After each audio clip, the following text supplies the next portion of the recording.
Patch 5.9 of the Better Balanced Game mod has been in a public beta for over a month now, and I've been playing it non-stop. Seeing as how it's one of the largest competitive balance patches ever made for Civ 6, nobody really seems to have a solid read on what the new meta should be. Well, nobody except me, of course. I've been living it up on this patch, with a multiplayer match history that looks utterly ridiculous, skyrocketing me to first place on the CPL Season 3 ranked leaderboard.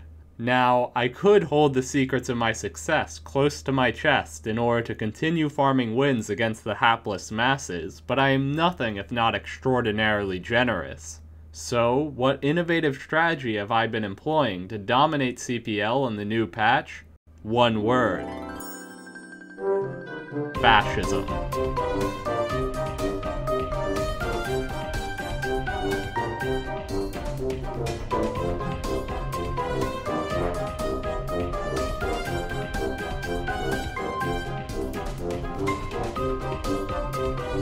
We will stop the steal. Let's have trial by combat.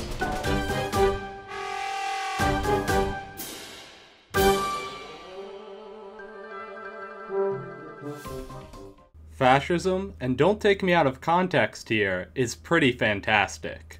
Plus 50% production towards all units, plus 5 combat strength on all units, and it grants access to the War Department building, which will cause all of our units to heal 20 HP every time they kill an enemy.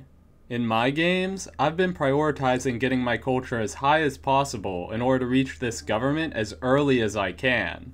However, fascism wasn't changed in the new patch, and it's never been a secret how strong all of the bonuses it grants are. So, why is it that, until now, players have been okay with neglecting culture to the point where they don't reach a tier 3 government until the game's nearly over? The answer is simple. Investing more in culture means investing less in science, and having fascism before everyone else doesn't really matter if you fall too far behind in techs. Let's say, for example, that there are 2 players. Player A has a stat line of 450 science and 150 culture on turn 70, and player B has a stat line of 300 science and 300 culture on turn 70. Thanks to their extra science, player A manages to complete more technologies than player B, securing a lead of 4 technologies ahead. This means that they are the first to unlock Oxford University, located at the scientific theory technology. Building this wonder instantly grants them 2 more technologies, snowballing their tech lead from just 4 techs to 6 techs ahead. Let's say player B reaches fascism well ahead of player A, and wants to try to leverage all of its bonuses to kill them. So, they make a bunch of tanks and artillery, and go for an attack on player A, and they're met with a bunch of fighter-class planes. You see, Civ 6 has a fundamental problem with how air units function. When fighters are deployed to a tile, enemy land units are incapable of passing underneath them. By simply making a line of fighters, it doesn't matter how many combat bonuses the other side has. If they don't have comparably strong air units, they can't kill the fighters. And if they can't kill the fighters, their land units can never make any progress. As long as player A is 6 techs ahead of player B, no amount of bonuses unlocked in the civics tree will ever allow player B to break through. By the time they get fighters of their own, player A has jet fighters. By the time player B has jet fighters, player A has giant death robots and probably has fascism too at this point. It's hopeless. So, what changed on patch 5.9? Well, 2 things. First off, all technologies cost a little bit more, but the cost of civics remains unchanged. This means that, in general, players will have fewer techs completed at the time that the first players start reaching fascism. Secondly, Oxford University was moved from the tech tree to the civics tree, now being unlocked at the urban planning civic instead of scientific theory. This is a massive deal. If we return to the earlier scenario, instead of player A getting their hands on Oxford University and snowballing their lead from 4 techs to 6, we have player B getting their hands on Oxford, narrowing the gap in technologies completed to just 2. Keeping in mind these two changes made by patch 5.9, it's good to aim for a balanced stat line of roughly 300 science and 300 culture per turn by turn 70. Now that we understand the basic theory, let's take a look at 3 different games which demonstrate how we can actually achieve a proper fascism rush. In the first game we'll be looking at, we're playing as Ludwig. A production powerhouse with tons of free culture, the meta has never been better for this leader. However, while the meta is great, our spawn really isn't. The natural wonder is nice, sure, but we're incredibly pressed for fresh water and good tiles. Ultimately, we're only able to settle 4 cities on fresh water. Every city beyond this point has to be settled without any water at all. We compensate for this by going for the audience chamber building and spreading out our governor titles for some extra food and housing in all of our cities. We take advantage of our civ bonuses by placing a ton of wonders between all of our districts. We don't actually need to finish or even contribute any production at all to these wonders. Simply having them placed down at all gives us culture from our leader bonuses. We want even more culture, however, so after we wrap up our usual early game development and pump out some 5-charge builders at feudalism, we place down a theater square in our capital and get to running some theater square projects. This lobby isn't competing particularly hard for great writers, and this works to our advantage. You see, there's a limited number of great writers and artists from each era, and as they're all snatched up, getting our hands on great works of writing will become increasingly expensive. By spamming 4 theater square projects in a row in our capital, we're able to grab 2 of the 5 possible classical era great writers. Pretty good for a 10-player free-for-all game. As the game enters the medieval era, we lose access to our pen, brush, and voice Golden Age dedication. We could take it again, but our culture is already excellent. Our goal is to ultimately achieve relatively balanced stats, so we take free inquiry instead to bolster our science. As the game goes on, we really aren't doing that much differently from usual mid-game development. All we do is mix in a couple more theater square projects, recruiting another great writer and the first artist of the game. It's important to note that, even though this meta has a heavy culture focus, that doesn't mean we actually spam theater squares everywhere. On turn 62, we actually have 7 campuses and only 3 theater squares. This is because, in the Better Balanced Game mod, theater squares generate the majority of their cultural output from the great works stored in them, not from the district or buildings themselves. We only really need enough theater squares to store all of our great works and run the projects needed to recruit more great people. Beyond that, they're not actually all that good. You may have noticed that, unfortunately, there are some notable frame rate drops in parts of this footage. There was some issue with the encoding on my live stream on this day, so just bear with it. Fast forward to turn 70 and we have a respectable stat line. It's not quite the 300 science and 300 culture we were aiming for, but given the fact that 5 of our 9 cities are settled without access to any water at all, this is actually a pretty acceptable performance. Our mid-game tech pathing is going to be pretty much the same in all of our fascism rush games. In terms of technologies, we rush for industrialization for the massive amount of production it gives, before dropping to the bottom of the tech tree to rush for the combustion technology to give us the modern era units we'll need for our war. In terms of civics, shocker, we rush for fascism. We finally reach it on turn 81 and it's time to select our target. We could really go for anyone here, but to prove a point, we'll be taking on Egypt, who has by far the most science in the lobby and currently leads us in technologies completed by 2. In classic Herson fashion, we leapfrog military engineers in front of each other as we begin construction on the Railroad of Doom. On turn 86, we finally make our move. Despite Cleopatra having increased their lead from 2 techs ahead of us to 3 techs ahead, they stand no chance of actually defending this. Thanks to fascism, all of our units have +5 combat strength, and thanks to War Department, they also heal 20 HP every time they kill an enemy. Not only are our units far stronger than Egypt's, they're also far more expendable. You see, the way Cleopatra made her tanks is by using the Chivalry Policy card for 50% extra production towards cuirassiers, and then using the Professional Army Policy card to upgrade them to tanks at a 50% discount. This is pretty efficient. You know what isn't efficient? Having tanks already unlocked, and therefore being forced to produce any more of them that she wants directly. This isn't a problem for us. We have fascism for plus 50% production towards all units, and we have the Lightning Warfare policy card, unlocked at Ideology, for an additional plus 50% production towards tanks. Cleopatra, on the other hand, with her pathetic 140 culture per turn, has neither of these. Therefore, while our units are highly expendable, hers are irreplaceable. Every time we trade units 1 for 1, it sets her back immensely. As we conquer Egypt, we make sure to thoroughly pillage all of the industrial zones and campuses to shore up our relatively weak science output. Thanks to this, despite not rushing for research labs, and despite techs costing more in 5.9 than previously, we're still able to comfortably maintain a pace of completing 1 tech per turn for the rest of the game. An easy victory.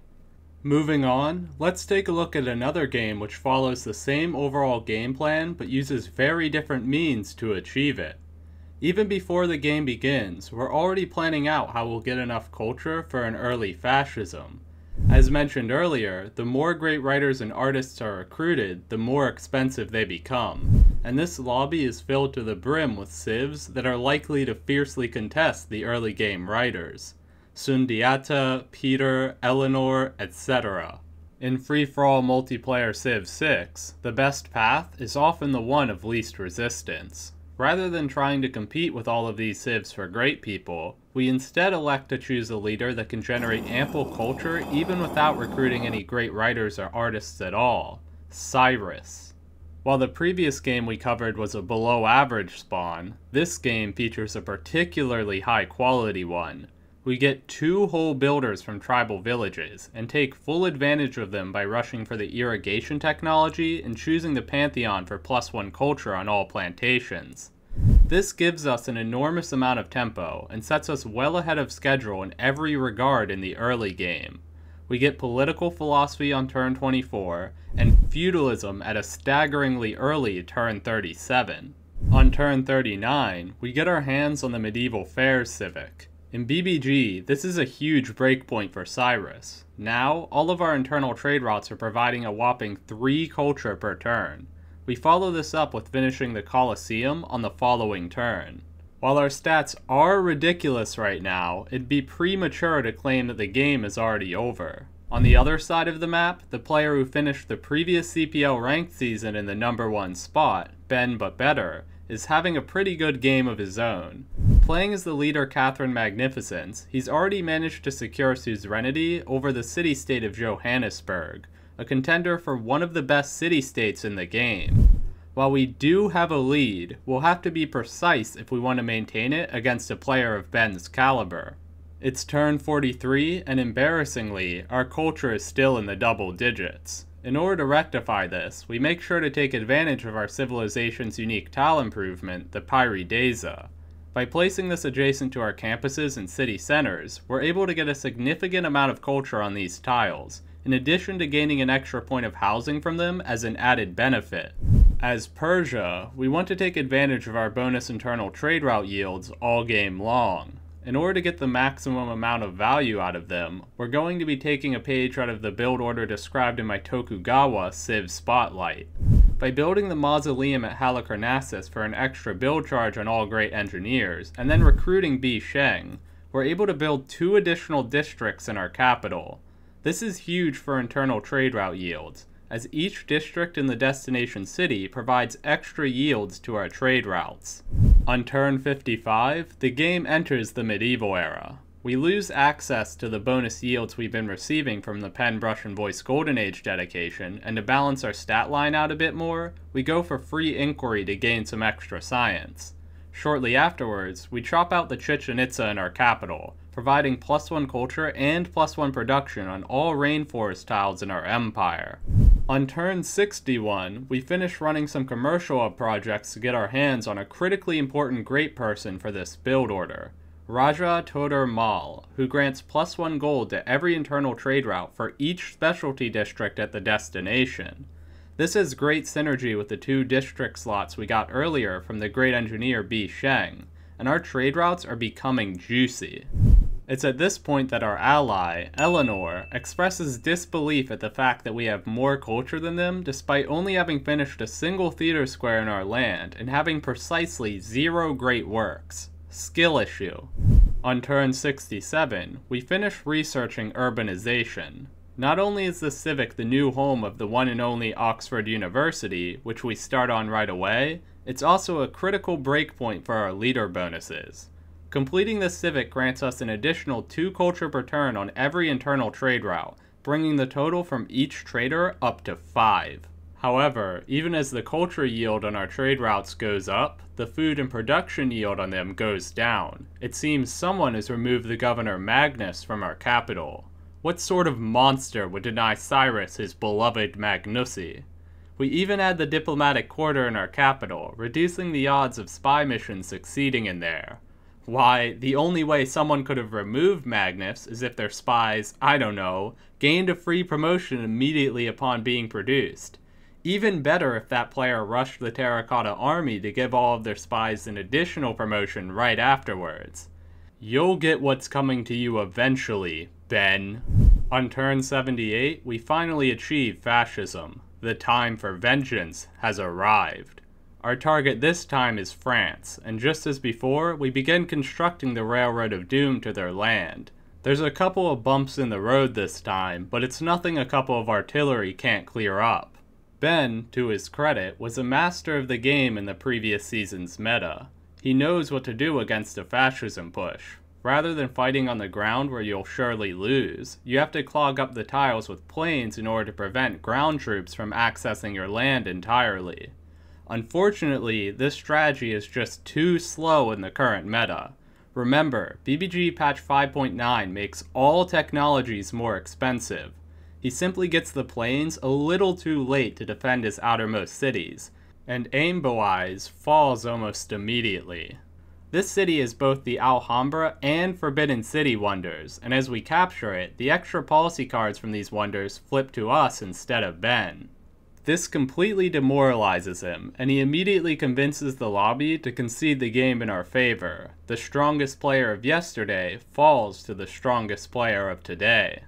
Okay, so far, we've been examining games where everything goes according to plan. Now, let's see what happens when things are a little messier. In this last game we'll be looking at, we're playing as Babylon. Don't worry, the Better Balanced Game mod has cut this civ down to size, so there aren't any classical era biplane shenanigans. The early game is a fairly conventional commercial hub opener. However, there's already some issues. First off, our spawn is very low on luxury resources in general. Not just in terms of diversity, but also in terms of the raw number of each luxury. We can barely even get our hands on duplicate copies to trade with other people. As Babylon, one way to fix this would be to rush for the Colosseum. This has great synergy with our civ bonuses, as we get a free arena upon constructing an entertainment complex. However, unbelievably, Chandragupta to our east is able to match the pace of our previous game on Persia, banging out the Colosseum by turn 40. Not only does this mean that we'll be struggling with amenities for the rest of the game, it also means we have a very dangerous neighbor. Chandragupta has a reputation as one of the most dangerous late-game war machines in Civ 6 multiplayer. Worse yet, this leader is being controlled by the player Baubshow, a fairly strong player who actually knows what he's doing. Furthermore, as he spawned on a peninsula, he literally has no neighbors other than us. So, we'll just have to play the rest of the game with the stress of knowing that there's a potential ticking time bomb right next to us. Lovely. At the very least, we're able to throw down a theater square and project out one of the 5 classical era writers before they're all gone. Shortly afterwards, however, we miss the Great Library by a single turn. Oof. To make matters worse, we basically haven't been able to hit the +3 amenity breakpoint to make our people happy all game, and our pace is suffering dramatically as a result. Despite having 10 cities, we only have a total of a mere 3 unique luxury resources and 7 total luxury resources in our land. Aside from happiness, we have 2 other big problems to worry about. First, we can't rely on getting a lot of great works for culture, as the rest of the lobby is competing too fiercely for them. Secondly, with Chandragupta breathing down our neck, we can't safely go for the usual tech pathing of industrialization first without leaving ourselves vulnerable. This means that we'll have much lower production than usual. There has to be some way to salvage this position. We search our brain for everything we know about Civ. What possible build order would give us a lot of production, culture, and safety in a situation like this? Then it hits us. Brazil. On that Civ, the meta strategy involves building the Chichen Itza for extra yields on all rainforest tiles, building lumber mills on all of them, and then rushing for the ballistics technology before industrialization, as ballistics provides +1 production on all lumber mills when playing with BBG. This is especially good for us here, as unlike a traditional industrialization rush, a ballistics rush would equip us with powerful industrial-era military units that we can use to defend ourselves if need be. We have a ton of rainforest tiles, so even though we're playing as Babylon, there's no reason we can't adopt this strategy. We rush for the Chichen Itza in our highest production city, and as the moment of truth arrives, we get the wonder. After missing the Colosseum and the Great Library, this is exactly what we needed to get our game back on track. Flashing back to a few turns prior, as in both previous games, we elected to go for Free Inquiry as our second Golden Age dedication. In lobbies where there aren't any scientific city-states, such as this one, taking Free Inquiry as our medieval-era Golden Age dedication is basically a necessity in order to avoid falling completely behind in terms of science. We've also taken control of the city-state of Hong Kong, granting us +20% production towards all city projects. We take full advantage of this, running projects to secure our second great writer and first great artist of the game, as well as running some campus research grants to get our hands on Galileo. A little bit later, we approach the Mercantilism Civic. Once we complete it, we'll finally unlock the ability to construct lumber mills on our rainforest tiles, infusing some much needed production into our cities. We pump out a ton of builders in anticipation, and they get to work as soon as they can. On turn 69, we get our hands on ballistics, giving us +1 production on all of our lumber mills, as well as allowing us to produce field cannons and cuirassiers should the need arise. Balbshow, however, doesn't attack us here. At the moment, he actually has the most technologies completed of any player in the lobby, and is content to simply loom ominously over us to our east. Oh yeah, and if you're wondering why there's a red unhappy face next to Chandragupta here, it's because a Twitch chatter spent 10,000 of their hard-earned channel points to force us to denounce him. Fun. On turn 71, we buy a zoo in the city of Francie, granting an additional amenity to 7 of our cities, and finally allowing our people to experience what happiness feels like for the first time all game. Furthermore, this zoo also provides +1 science to all rainforest and marsh tiles in the city, which actually is really nice synergy with the build we're going for here. We're still falling short of the 300 science and 300 culture stat line we'd like to have by this point in the game, so we bang out a couple more theater square projects to take the first great musician, effectively ruining Sweden's entire game as we prevent them from getting the music necessary to fill up and automatically theme their unique government plaza building. Skill issue.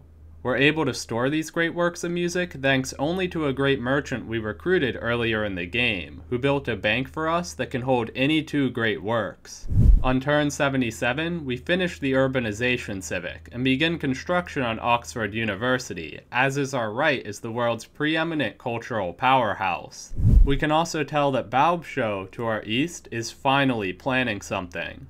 Instead of rushing straight for research labs like a good boy, he's instead gunning along the bottom end of the tech tree to unlock tanks. How can we tell?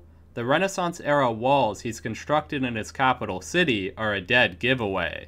In patch 5.9 of the Better Balanced Game mod, the Eureka for the steel technology was changed from own a coal mine and an ironclad to own Renaissance walls. Building them this early is a clear tell that he's looking to grab the steel technology soon, and as such, we're forced to follow suit. A little bit later, on turn 82, he finally makes his move, and he reveals that he's unlocked tanks while we're still 2 turns away. To put this war into its proper context, let's take a brief glance at Chandragupta's leader bonuses. This man gives all of his units +3 combat strength, +1 movement, and +1 sight. Furthermore, warship buildings allow his cities to train corps and armies directly at a 25% discount.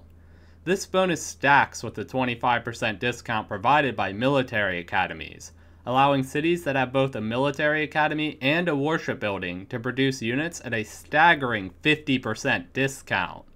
This civ has rightfully earned its place as one of the most feared late-game warmongers in multiplayer Civ 6. Needless to say, we're getting pushed back. However, we do have something he doesn't: 300 culture per turn. If we can just hold out a little bit longer until we unlock fascism, the war will start to tip in our favor. On turn 85, we unlock tanks of our own, and we finished the Oxford University, which awards us with the flight and sanitation technologies. Flight is particularly helpful, as it allows us to make observation balloons, letting our artillery pieces pick off enemy units from 3 whole tiles away. After several turns of slowly being pushed back, we finally managed to reach the fascism government.